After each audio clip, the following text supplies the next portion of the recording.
Hello and welcome to the Cryptocurrency News channel.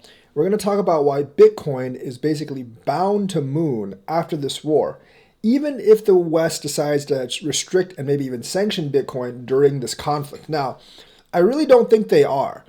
Because Ukraine would not be helped by sanctioning Bitcoin. The founder of DOT, Gavin Wood, just donated $5.8 million in DOT to Ukraine. And Ukraine is basically kind of surviving off of crypto donations at this point, where both their citizens and Russian citizens are trying to buy Bitcoin. I think the Belarusian millionaires have actually joined in as well.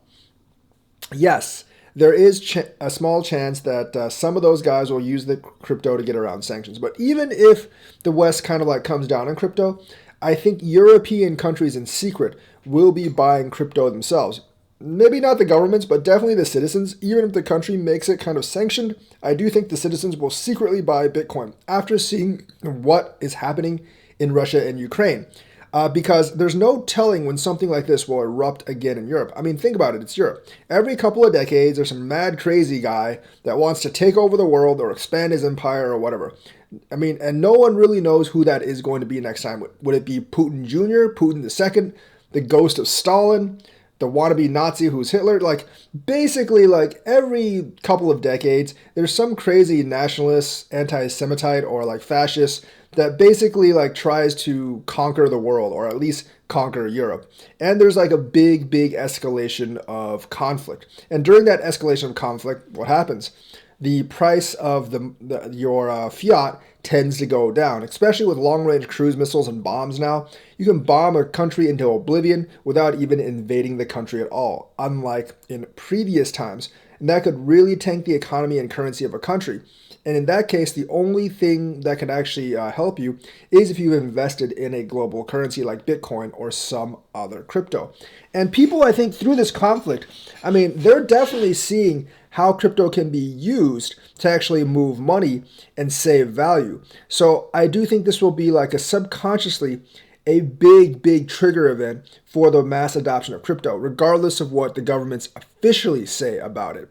So like, even if it's kind of made, even if it's like temporarily sanctioned, people will be buying it under the table. And once this conflict is over, people are going to, and people and maybe even governments will actually want to prepare for the next conflict. They're just not going to sit on their asses and not do anything once they see this blow over. No, they're going to want to prepare for the next conflict. They don't really know when it's going to come next. Will it be the next Russian dictator that initiates it? Will it be like, a wannabe dictator from one of the European states? Will it be a threat rising from the world elsewhere? Because the world landscape, diplomatically and geopolitically, is always changing. And it's not only Europe that's going to take notice.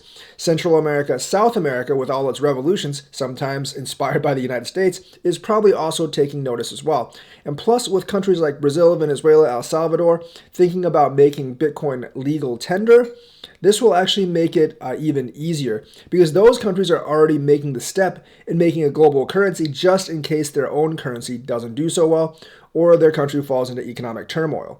And I think like smaller African nations, smaller Asian nations will follow suit. Eventually, even though China's banned it, some of their more elites will probably buy some Bitcoin just in case because, China's economy isn't 100% secure. China completely depends on an export economy, and if Xi Jinping goes insane like Vladimir Putin and decides to invade Taiwan or some other like small Asian country in the South China Sea, you could have massive sanctions imposed on China, and the Chinese yuan, although it's state-controlled, will actually lose value. And basically, the Chinese economy could actually go down the gutter very easily if Xi Jinping goes crazy, which is not out of the question because we've seen what's happened with Vladimir Putin. So the thing is like, the rich Chinese people, they probably have overseas accounts. And even though crypto transactions are banned in China, they just made them legal a couple of days ago, they could actually operate in the United States with separate foreign bank accounts. So don't be surprised if there's some Chinese yuan buying. They might be buying from the United States, but they are rich Chinese citizens. Now, the average Chinese citizen is not going to be able to buy too much Bitcoin or any Bitcoin at all. But realistically, all the money is concentrated in the wealth of a few people over there. So if they start like coming over the States or coming into the EU or coming over to other places and buying Bitcoin, that could boost it up too. I really think Bitcoin's current boost is basically by Russian billionaires the Ukrainian people, the Russian people, and now I think the Belarusian millionaires are actually joining the fray as well. So regardless of what happens in this war, I think the use case for cryptos for both donations and maybe getting around sanctions has actually been seen by people.